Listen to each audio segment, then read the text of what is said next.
अध्यात्म विज्ञान कोई धर्म या संप्रदाय नहीं है, ये स्पिरिचुअल साइंस है जो कुदरत के कानून पर आधारित है। ये विज्ञान पूरे ब्रह्मांड के सभी रहस्यों को उजागर करता है और जीवन के सभी पहलुओं को समझने के लिए एक नई दृष्टि देता है। इसी को आर्ट ऑफ विजन कहते हैं, दुनिया को देखने की एक नई दृष्टि, जो अध्यात्म विज्ञानी परम पूज्य स्वामी श्री कमलेशानंद जी के निर्देशन में सनातन सत्य का अनुसंधान कर हमारे जीवन को प्रकाशित करे। जय सच्चिदानंद।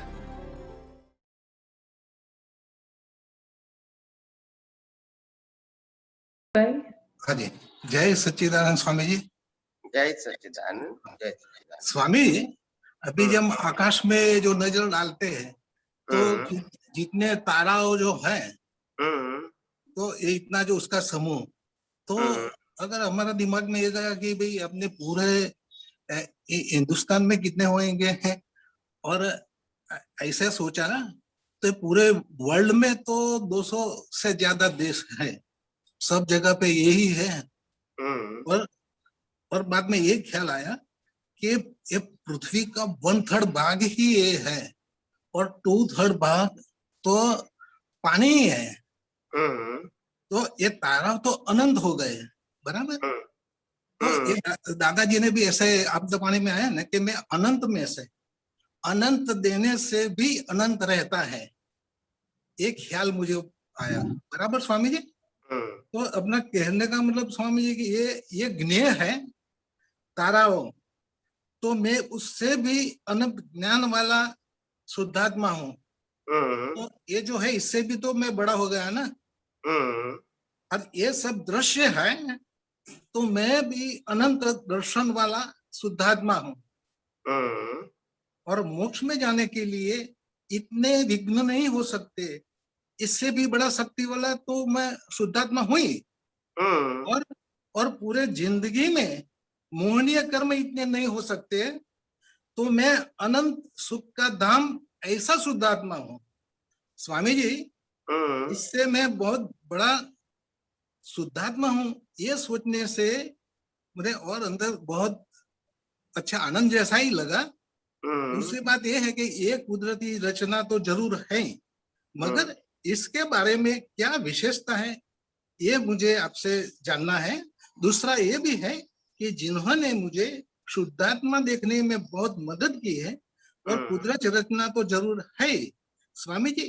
इतनी सोच से ताराओं के बारे में मैं सोचता हूँ कि ये कोई जीवित है, ये कोई देवगति है या क्या है, ये समझना है स्वामी जी। ये जो स्टार है ये सब देवलोकों का रहने का स्थान है, उसका मकान है, हाउस।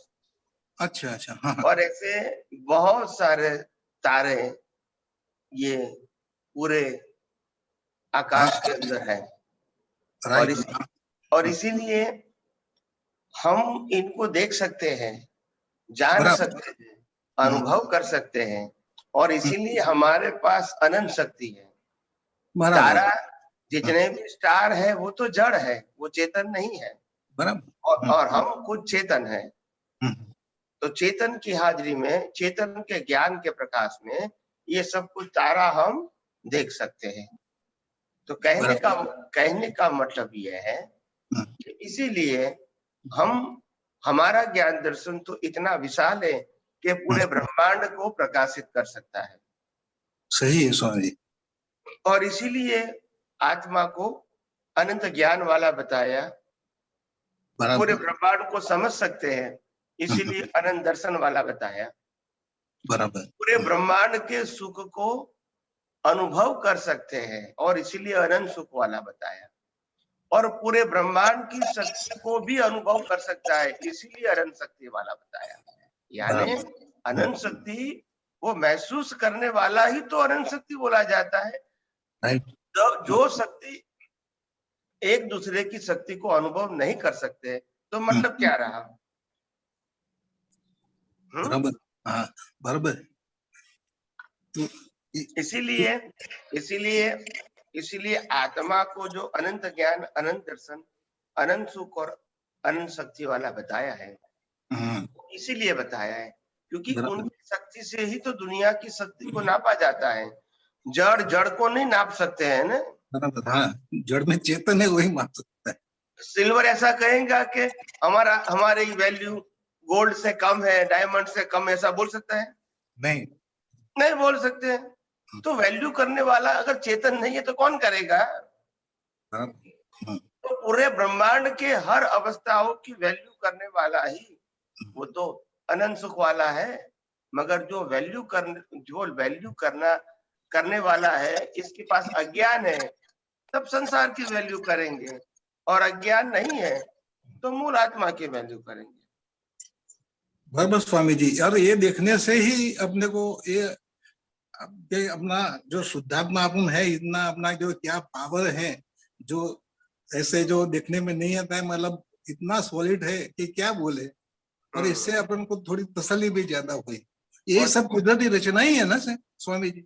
100% जो भी दिखता है, जो भी 5 इंद्रियों से अनुभव में आता है, मन वचन काया से होता है, सब कुदरती रचना है, सब। बराबर। जय सच्चिदानंद स्वामी जी।